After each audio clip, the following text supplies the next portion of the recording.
नमस्कार दोस्तों, धर्म समाचार चैनल में आपका स्वागत है। इस वीडियो के जरिए आज हम आपको बताएंगे कि आखिर आज तक कोई क्यों नहीं कर पाया कैलाश पर्वत की चढ़ाई। तो चलिए शुरू करते हैं। कैलाश पर्वत का हिंदू धर्म में बहुत महत्व है क्योंकि इस पर्वत को भगवान शिव का निवास स्थान माना जाता है। कैलाश पर्वत से जुड़ी सबसे ज्यादा हैरान करने वाली बात यह है कि दुनिया की सबसे ऊंची चोटी माउंट एवरेस्ट को अब तक हजारों लोगों ने फतह कर लिया है, लेकिन कैलाश पर्वत पर आज तक कोई नहीं चढ़ पाया है, जबकि कैलाश पर्वत की ऊंचाई माउंट एवरेस्ट से लगभग 2000 मीटर कम है। कैलाश पर्वत पर किसी का नहीं पहुंचना अब तक रहस्य ही बना हुआ है। सिर्फ हिंदू धर्म ही नहीं बल्कि जैन समुदाय के लोगों का भी मानना है कि कैलाश पर्वत पर उनके पहले तीर्थकर ऋषभनाथ को तत्व ज्ञान प्राप्त हुआ था। बौद्ध मानते हैं कि कैलाश पर्वत की चोटी पर महात्मा बुद्ध का निवास है, यानी कैलाश पर्वत से कई धर्मों की आस्था जुड़ी हुई है। दूसरी तरफ कैलाश पर्वत के शिखर पर आज तक कोई भी जीवित व्यक्ति अपने कदम रखने में सफल नहीं हो सका है। कैलाश पर्वत पर किसी के नहीं चढ़ पाने के पीछे कई तरह की कहानियां प्रचलित है। कुछ लोगों का ये मानना है कि भगवान शिव कैलाश पर्वत पर निवास करते हैं, इसलिए कोई भी जीवित इंसान वहां तक नहीं पहुंच सकता है। कैलाश पर्वत से जुड़ी कथाएं दुनिया की सबसे ऊंची चोटी माउंट एवरेस्ट, जिसकी ऊंचाई 8,848 मीटर है, पर अब तक 7,000 से ज्यादा लोग चढ़ाई कर चुके हैं। लेकिन उससे करीब 2000 मीटर कम चोटी माउंट कैलाश, जिसकी ऊंचाई 6,638 मीटर है, पर आज तक कोई भी नहीं चढ़ पाया है। कैलाश पर चढ़ाई नहीं कर पाने के पीछे की वजह कहा जाता है कि कैलाश पर भगवान शिव का निवास होता है, इसलिए कोई भी जीवित व्यक्ति कैलाश पर नहीं चढ़ पाता है। सिर्फ वो व्यक्ति जिसने कभी पाप ना किया हो वही मरने के बाद कैलाश पर्वत पर चढ़ाई करने में सफल होता है। कुछ लोगों का मानना है कि कैलाश पर सुपर नेचुरल ताकतें हैं, जिसकी वजह से ही कोई चढ़ाई नहीं कर पाता है।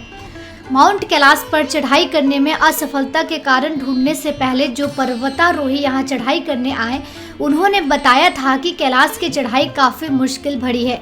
यहाँ का वातावरण एवरेस्ट की तुलना में काफ़ी मुश्किल भरा होता है।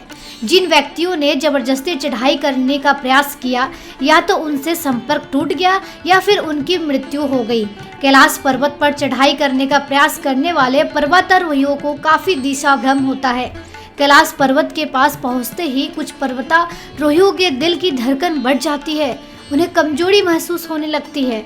जैसे जैसे पर्वतारोही कैलाश से नीचे उतरते आते हैं या कैलाश से दूर होते रहते हैं, उनका मन हल्का होने लगता है। कैलाश पर्वत के पास नाखून और बाल काफ़ी तेजी से बढ़ने लगते हैं, साथ ही पर्वतारोही के शरीर की उम्र भी तेजी से बढ़ने लगती है। यहाँ मैग्नेटिक फील्ड का काफ़ी ज़्यादा सक्रिय और इसका काफ़ी ज़्यादा रेडियो एक्टिव होना है। विभिन्न वैज्ञानिकों के अध्ययन के बाद कैलाश पर्वत पर चढ़ाई न कर पाने की वजह बताया गया है कि माउंट एवरेस्ट की ढलान 40 डिग्री से 60 डिग्री तक है, जबकि माउंट कैलाश की ढलान 65 डिग्री है। इस वजह से यह एकदम सीधी तनी हुई दिखाई देती है।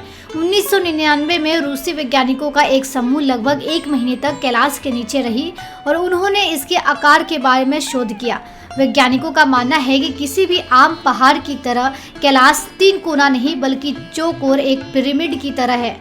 इसके चारों मुख 4 दिशाओं में फैले हैं जो बर्फ से ढके रहते हैं, इसलिए माउंट कैलाश को शिव पिरामिड भी कहा जाता है। वैज्ञानिकों ने संभावना व्यक्त करते हुए कहा कि इस पिरामिड का निर्माण किसी सुपर नेचुरल शक्ति वाले व्यक्ति ने किया होगा। एक रूसी पर्वतारोही ने बताया कि जैसे ही मैं और मेरी टीम कैलाश पर चढ़ने का प्रयास करने लगे, हमारे पूरे शरीर में जकड़न और ऐंठन शुरू हो गई थी।